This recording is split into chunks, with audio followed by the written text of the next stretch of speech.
Bu ay bir sıra sosial müavinət və təqaüdlər artırıldığı halda, müharibə veteranlarının 80 manatlıq təqaüdünün artmaması nə ilə izah oluna bilər?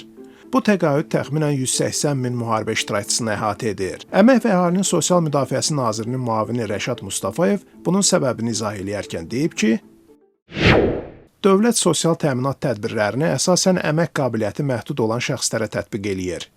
Bunlar əlilliyi olan şəxslər, pensiya yaşına çatmış şəxslər, az təminatlı ailələr, çoxuşaqlı ailələr, hərbi qulluqçuların övladlarıdır. Yanaşma sosial ədalət prinsipinə əsaslanır.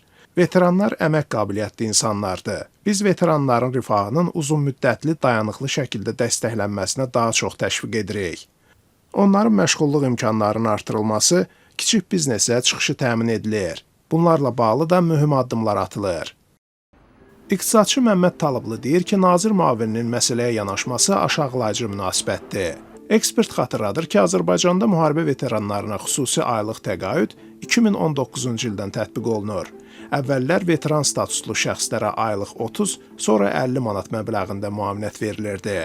2019-cu ilin 1 aprelindən Prezident fərmanı ilə Qarabağ müharibəsi veteranları üçün 80 manat məbləğində Prezidentin aylıq təqaüdü təsis edildi.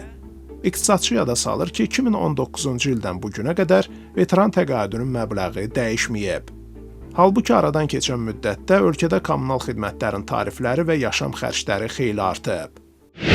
Və nazir müavini söylüyor ki, bu ölkədə sosial qrupların rifahının uzun müddətli dayanıqlığın dəstəklənməsi təşviq olunur. Yəni, müharibə veteranlarına münasibətdə bu fikir ifadə olunur.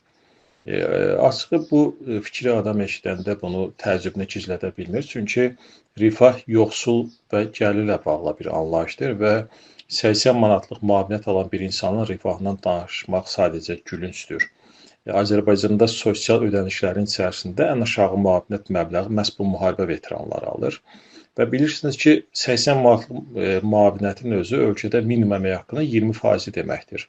Və minimum əmək haqqının 1/5 qədər müavinət alan hər hansı bir şəxsin maliyyə dayanıqlığını danışmaq sadəcə olaraq insanın yumor hissinin yüksək olmasından xəbər verə bilər.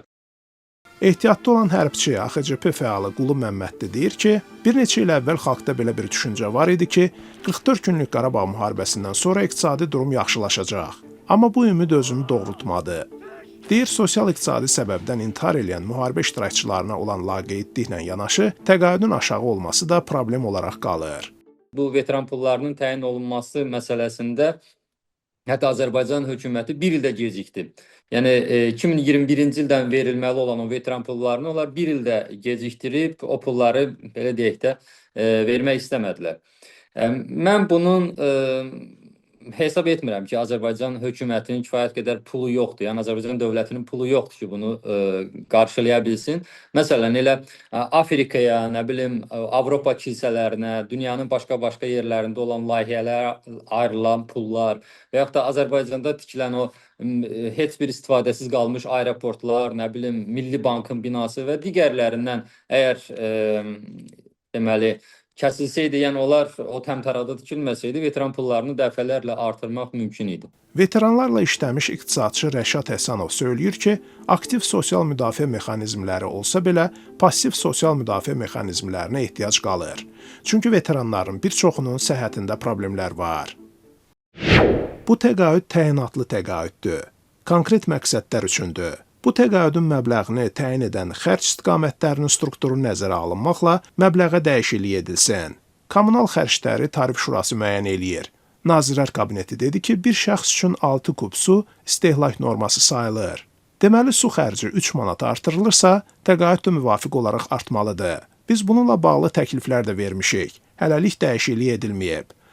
Lakin təəssüflü digər məqam odur ki, yaralanan, əlilliyi olan müharibə iştirakçılarının müavinətlərinin artırılması, veteranlarda isə dəyişiklik olmaması insanlar arasında problemlərə səbəb olur ki, bu da iqtisadi və sosial tarazlığa təsir edir. Parlamentdə son 5 ildə bu məsələ müzakirəyə çıxarılsa da, hələlik dəyişiklik edilməyib. Deputatlar bu dəyişikliyin onlardan asılı olmadığını deyirlər. Müvafiq artım Prezidentin sərəncamından asılıdır.